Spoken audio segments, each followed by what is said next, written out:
for that exam will be available after class today.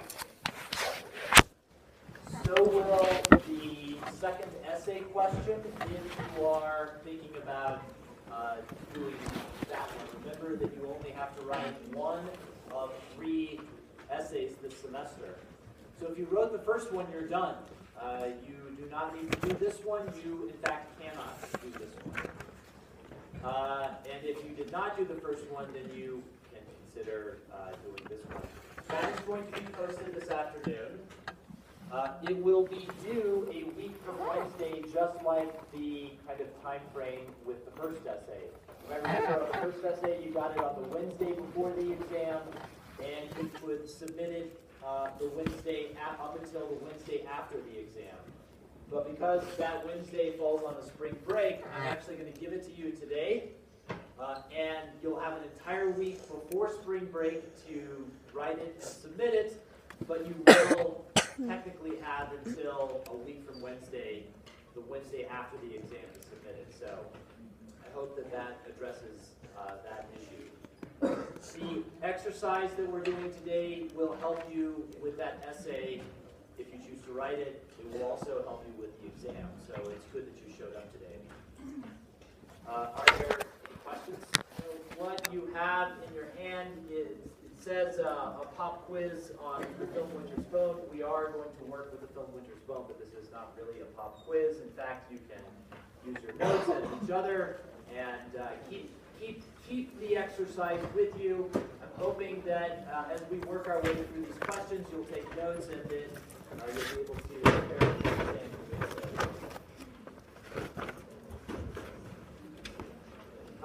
So what I'm going to do is give you a few minutes to get started on it.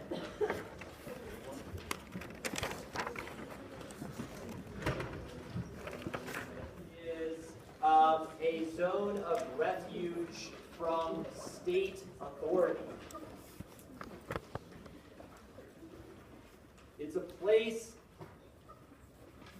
where people go, where people who refuse to be oppressed go.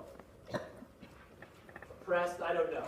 Living within a state, is that automatically oppression? Some people would say it's not. Some people say that states are really good for humans, and it all works out. But states, by definition, have inequality. Inequality is completely normal, institutionalized, persistent, and pervasive.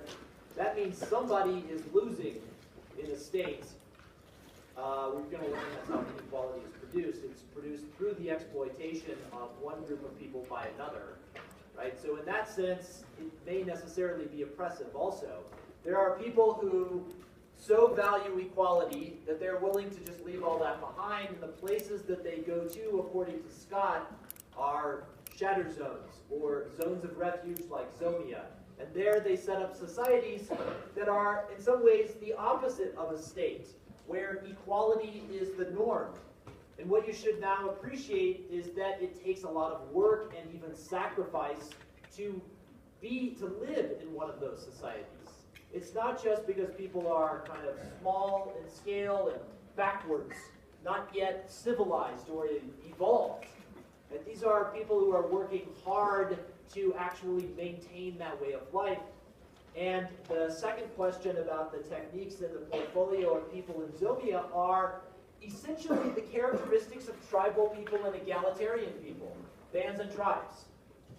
Right? They have these flexible social structures, which you now know about. They have nomadic subsistence strategies. These are just the characteristics of bands and tribes, but Scott says we should understand them in a different way. We should understand them as political choices in a strategy to evade the authority of the state. In that sense, you can also include the characteristics of the Zhuangzi and other bands. You can include leveling mechanisms and the intentional mechanisms described by Bohm, like public opinion, or even the more extreme sanctions. Right? So any of the characteristics that we've talked about for egalitarian people should now count as techniques in this portfolio. So it's those things you want to look for in the film now, and you will see them immediately.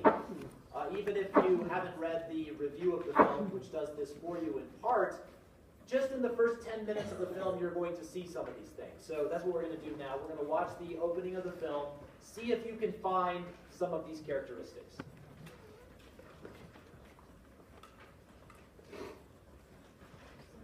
If you're going to write the essay, you need to finish the film.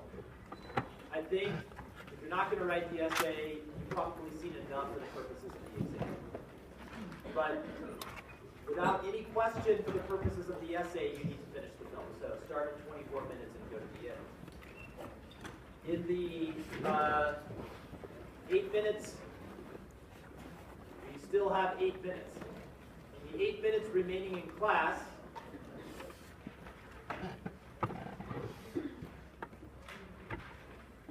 I don't know if you guys, the like putting away of stuff is contagious. So I try to, it's good to not do it at all until class is over. It's like once one person starts, it like spreads through the room and then everybody's gone even before class is over. So please just sit tight for another 5 minutes. It'll help you for sure on the exam and even more on the essay. So if you turn to the back of the in-class exercise, page 2 of the in-class exercise. Question number 4 is, which of Scott's techniques and Woodburn and Bohm's mechanisms are found in the Ozarks, at least as they are represented, the area, the region is represented in this film, in the world of Winter's Bone.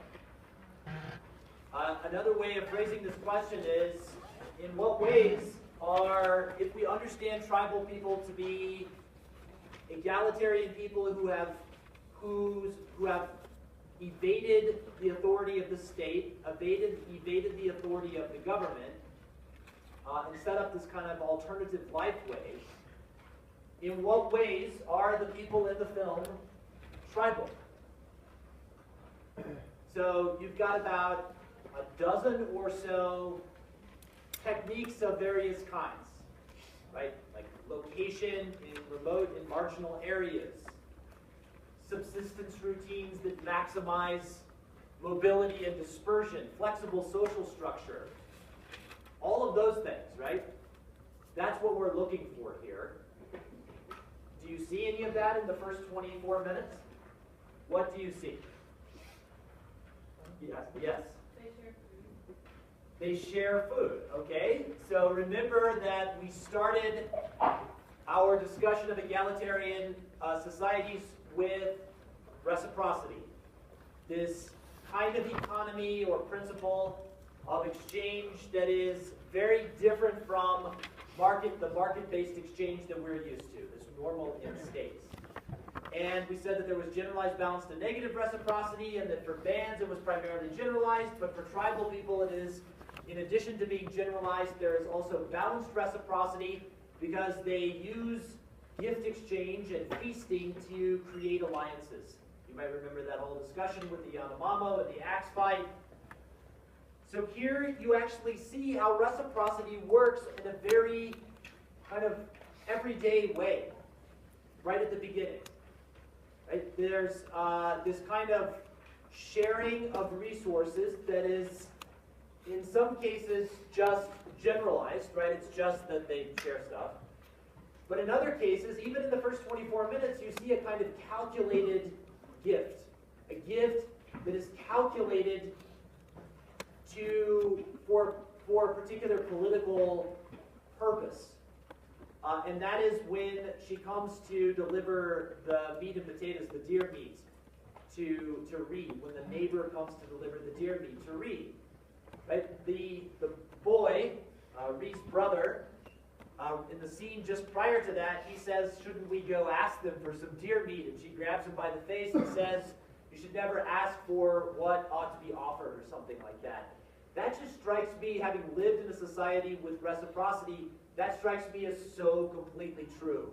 Right? You do not ask for things when they should be given by your friends and allies. If you have to ask, then it's really not reciprocity. It's not working yet. The gift exchange has not created a friendship. But immediately following that scene, she shows up.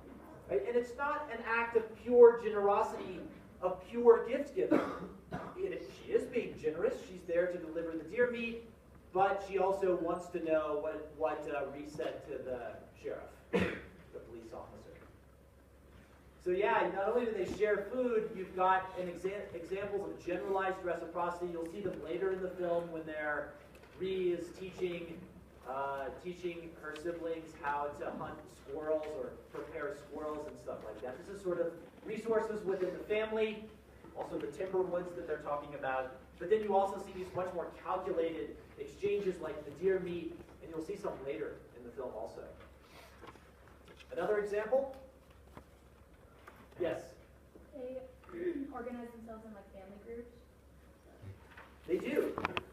You can see that not only is family important, even in the first 24 minutes, there's this kind of sense that family is important. That's definitely true. Not just family, the extended family is important. But you can see Ree looking for people in this extensive social network to help her solve this problem. She goes to that's her uncle, right? The first guy, Teardrop. That's her father's brother in the family. Then she goes to the next guy. I'm not sure how he's related. But in that conversation, they talk about the really bad guy, whose name is Little Arthur, and then he goes to see Thump, like these other people. And she says, aren't we all related to each other? This is exactly how these extensive, flexible social networks work. It's like if you're going to New York and you need a place to stay, you might call your cousin, even though you don't you don't talk to your cousin on an everyday basis. Your cousin's in your network. She becomes convenient for that purpose. That's what's going on here with these large, flexible kinship groups. She's trying to find someone in the network that can help her solve this problem. So it's not just that, oh yeah, family is important, but family is important because it provides flexibility in dealing with political problems. One more example. Anything? Yeah. Yeah, they spread out a lot. Like in terms of town for like fragmentation, right? That's like spreading out and being hard to find. They are, so in general, I'll just sort of group a couple things together here. They're in a remote location. The roads are unpaved. There's electricity, there's a school, you see the military presence there, right? But they are very clearly on their own land. They are self-sufficient in that sense, and they are dispersed on that land. So they're not only in a remote area, they're kind of dispersed in the woods of these remote areas. She's walking from place to place. Yes, that is dispersion, fragmentation, and mobility. That's what that looks like. On those same lands, they are self-sufficient. They have their own timber. You hear gunshots throughout the film. You see the results of those gunshots in the dead deer at the beginning. You see them hunting squirrels and other stuff later. This is not only possible because of the environment that they live in, the location that they live in, but also it is an example of these subsistence routines that maximize dispersion and mobility. So all these things that seem like they're characteristics of really remote people in Southeast Asia or the Amazon are also to be found here. What you have to decide in the essay is, does this mean that these people are tribal like those in Zomia? That's the task for the essay. All right, I'll see you on Monday.